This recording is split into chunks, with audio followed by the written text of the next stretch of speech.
welcome to This Week in Golf at Blue Rock Golf Course. I'm Matt Pitta, Director of Communications with Blue Rock Golf Course. Our co-host is always Nick Wiseman, our PGA Pro. Nick, good to see you. Good to see you. Show number 3. We're really excited about this. Yeah. We're flying by. We just passed the 4th of July holiday weekend as we put this show together. It was a big weekend, big 3-4 days here at Blue Rock Golf Course. A lot of fun. It was. The Cape in general was packed. Blue Rock was packed. It was great to see everybody, all the golfers, all the weekend golfers, all the holiday golfers out there packing up the course with us. One thing I love to see, Nick, before we started our production here today, I was in the pro shop, and a great son and his father came in. They're from Ireland. They're here on vacation. They discovered Blue Rock, and I was listening. They said, "This is a great course. We love it here." And we're just so happy when we have people like that come in and discover us here at Blue Rock. And, hopefully they're going to go tell everybody in Europe about Blue Rock Golf Course. Yeah, absolutely. And the advantage of, my guess is that if you're coming from Europe and you're planning your vacation, you might not have 4, 5, 6 hours of your time. Blue Rock's only going to take, 2 hours and a half, maybe 3 hours top to play. So, yeah, absolutely. If you're on vacation, you've got a couple hours to kill, come on over. So let's get into some of the headlines from this week for This Week in Golf at Blue Rock Golf Course. I'm going to start out with a kind of non-tournament thing here. And this was really kind of interesting. So LeBron James, right, we all know King James, caused an uproar kind of in the golf community this week. Can you believe that? He posted on his Instagram page, we're going to put a picture up on it here on video. He posted on his Instagram page a picture of him teeing off. And everybody started kind of freaking out because no one really knows what LeBron's going to do in his final year. So everybody in the golf community said, this is LeBron telegraphing the golf world that he's coming into the world of professional golf. It's really not that easy, right? Just because you're one of the best NBA players of all time. Yeah, it's not exactly, what did he say when he was moving originally over to Miami? I'm going to take my talents to South Beach, right? I'm not exactly sure you're just going to take these talents onto any golf course, but I tell you what, obviously he's got wonderful hand-eye coordination, he's athletic, and he's gifted physically, so you know that he would be able to have some speed, the jump shot motion, he's familiar with the kinematic sequence and all that stuff. Is he going to practice? Well, his work ethic has always been up there. I tell you what, if he becomes a wonderful golfer, I can't say how that's not going to grow the game of golf, so I'm all for it. It is true. It's great for the game of golf, yeah, right? Absolutely. Anything that brings more attention to the game of golf is good. And if King James wants to come onto the course, hey, we'll have him down here in Blue Rock. And see sure. Hey, come over and take a lesson. We'll take you from whatever you are, 20 handicap, right. And we'll try to bump it down with those. Sure. A couple highlights from this past weekend. This is a great story. He was already among the most shocking winners of the PGA Tour this season. Now he's a 2-time shocking winner, as the headlines say. Brian Campbell is the shortest hitter on the PGA Tour. He ranks 171st out of 171, but he won the Mexico Open. So, that's great for golfing, and it's another good golf story, I think. And, even in his interview, his post-interview, he said, I never thought I'd ever pull this off. So a great win there for him. Yeah, a lot of fun to see, and it really kind of shows that, yes, courses like, Oakmont are getting longer and longer and longer with the advancements of the ball and the advancements of technology. They want to get the courses longer, but not every course is like that. Not every venue is like that. And, oh, by the way, yeah, you should be able to hit. It'll help to hit, put it this way, a little bit longer, but if your short game's not good, he's got a wonderful short game. If you know how to putt, you know how to check. When you look at Zach Johnson when he won the Masters, he wasn't the longest guy in the world. Corey Pavin, he wasn't the longest guy in the world, but their short game is that good. Now, precision, exactly. If you have the greens in regulation, if you don't, you can make your up and downs and make the saves. Well, then you're already ahead of anybody else. Nick, let's talk a little bit about what's happening in the New England golf scene over the past couple of days. The New England PGA Junior Tour hosted the 2025 Junior PGA Championship at the Haven in Boylston earlier last week when we were taping this. Ronan Mooney of Holden took home first place in the boys' overall title. Congratulations to him. His 8-under first round was exceptional from the start, going birdie, eagle, birdie in the first 3 holes. So congratulations to Ronan Mooney. Yeah. We want to take an opportunity that when you hear a great story like this and when junior golf is thriving, we've got such a great program in junior golf here. Yeah, we do. We take them young, basically, ages 6 to start with. At 10 o'clock, we have clinics every single day for the younger ones, 8 to 10, 10 to 12. 10 o'clock, we have those. We have what we call elite junior programs, which isn't elite in terms of skill. It's basically just a fancy way of calling a teenager for us. So regardless of whether there's 6 or all the way up to 18, we've got a lot of activities, afternoon, half-day programs, as well as the PGA Junior League. This is the first year that we're doing a PGA Junior League team with Blue Rock that's playing against Ocean Edge and Cranberry Valley and the Captain's Course and whatnot. So one of our goals for this year is to really start to grow the culture of junior golf here, and what a great place for it.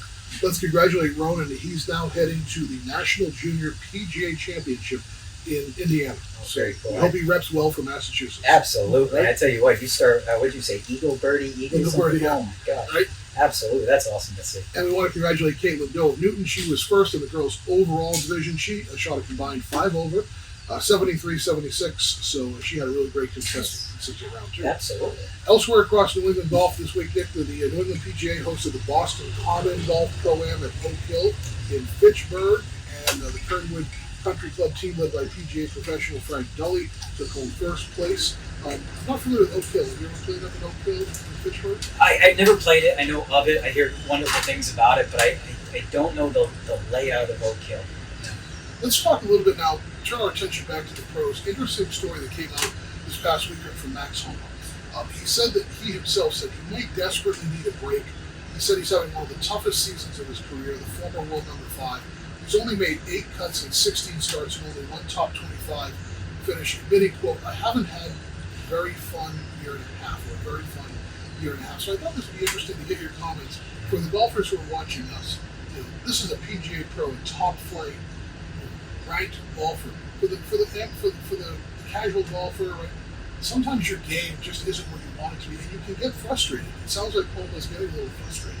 What do you tell that golfer who's maybe not having the greatest of season right now, so that they don't get too frustrated? Sure, and what we have to know too is, put it this way, one of the first things that we usually say on the driving range is the last thought that you have is usually the first thing that shows up in your swing.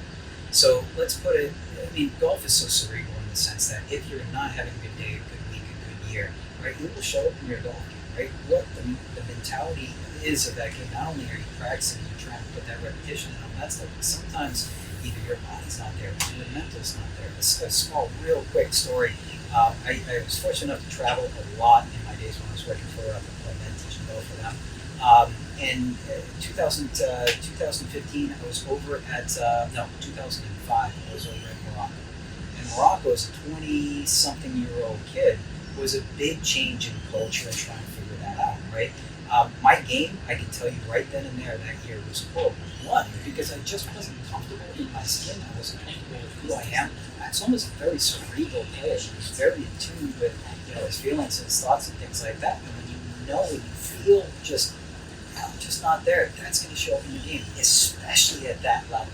So good on for recognizing, maybe I need a little break, maybe I need a little rest for my mind, right? His talent's still there. That's not good. So that would be your advice to that golfer who's struggling like that, right? And I think it makes sense. He mentioned right, and he mentioned that some of the things he's doing right now, he's trying to do a couple of other things. Not maybe golf every day. He's going fishing a little bit, doing some cooking. So don't get frustrated. That's what we don't want the golfer to do. Is get frustrated and throw the clubs down. We cannot learn from frustration. We can get motivated from anger or even nervousness, but if we start to get frustrated and going down that rabbit hole of almost depression, so to speak, that doesn't help us get the best out of ourselves. A couple more quick headlines for this edition of This Week in Golf at Blue Rock Golf Course. I love this whole PGA Live controversy.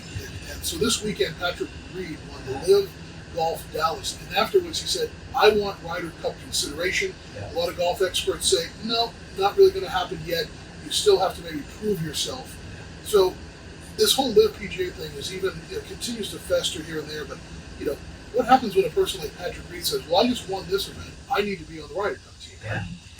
And a player like Patrick, where, he's won the Masters, he's won a number of different events, he probably feels like he's already earned that, right? Unfortunately, it's an every year thing. And, within the politics that you talk about between the PGA and Live Golf and all that stuff, and let's face facts. Some of it's a little bit of a popularity contest. He is not winning over any fans with his history and his past. Does a crowd want to see that happen? Does the captain want to see that happen? Does the teammates want to see that happen? The cool part about Ryder Cup is it's not just one-on-one individual golf. It is a team play atmosphere. He's not going to help with that team.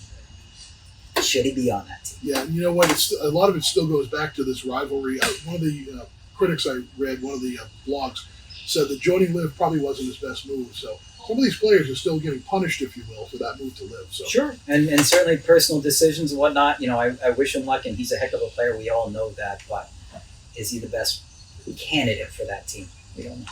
One more quick thing, Nick. I found this fascinating. Steve Williams was on a podcast this week, Tiger Woods caddy. Yeah. He said the headline was that he dropped a bombshell admission that he intentionally gives Tiger incorrect yardages at times based on where Tiger is at the moment.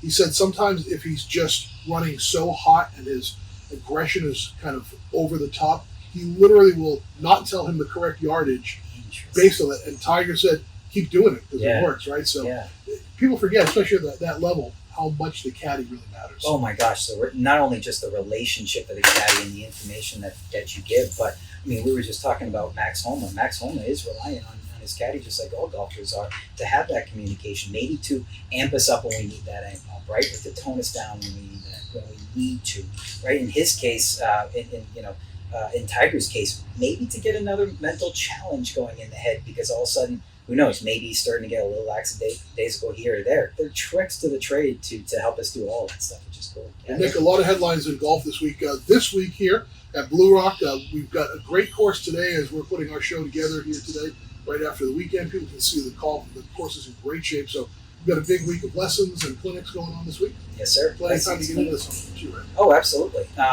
Myself, take lessons from myself or Connor Doyle or Mike Pat PGA or Kevin Esco PGA. Our lessons our schedules are starting to fill up. So what I would do is I would start to look at the schedule ahead of time. Go online and book your lessons and see which time works for you, because if it's open, it's all yours to book.